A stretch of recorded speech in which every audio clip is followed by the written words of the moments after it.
गुरुग्राम में सोमवार को देर शाम हुई बारिश के बाद पूरे शहर एक तरह से जाम ग्राम बन गया था और लोग गाड़ियों में कैद हो गए थे।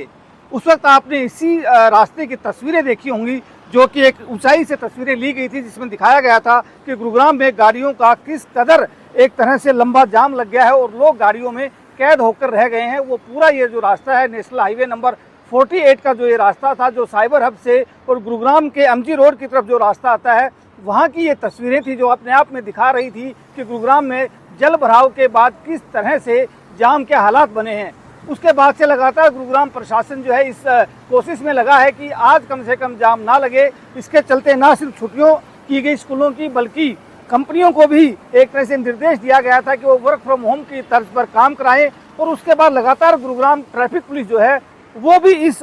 मुहिम में जुटी हुई है कि आज किसी भी तरह से शहर के हालात बेकाबू ना हो और शहर में जाम ना लगे। इसको लेकर के अलग अलग तरीके से नज़र रखी जा रही है, चाहे वो ड्रोन के जरिए हो या फिर जो पुलिसकर्मी है वो चाक चौराहों पर ही क्यों ना इस वक्त काबिज हों। लगातार उनकी ड्यूटियां दी गई हैं कि उन्हें पूरी दिन और शाम के समय खास तौर से पीक आवर्स में यहाँ पर ड्यूटी देनी है, ताकि शहर में जाम के हालात ना बने। और इसीलिए गुरुग्राम ट्रैफिक पुलिस खुद कई चाक चौराहों पर ड्रोन के जरिए उन सभी पॉइंट्स के ऊपर ध्यान दे रही है, खास तौर से जहां पर कल जाम की स्थिति बनी हुई थी। ये जो तस्वीरें आप देख रहे हैं, ये गुरुग्राम के इफ्को चौक से और साइबर हब के बीच की ये तस्वीरें हैं, जहां इस वक्त गुरुग्राम ट्रैफिक पुलिस जो है वो पहुंची हुई है और ड्रोन के जरिए अब नज़र रख रही है, क्योंकि पीक आवर शुरू हो चुके हैं। तो जाहिर सी बात है कि जाम की स्थिति ना बने, उसको लेकर के पहले से ही गुरुग्राम पुलिस मुस्तैद है और हर चाक चौराहे पर इस वक्त मौजूद हैं। कल जो आपने तस्वीरें देखी थी वो इसी इलाके की थी, लेकिन आज दोबारा से ऐसी तस्वीरें सामने ना आए,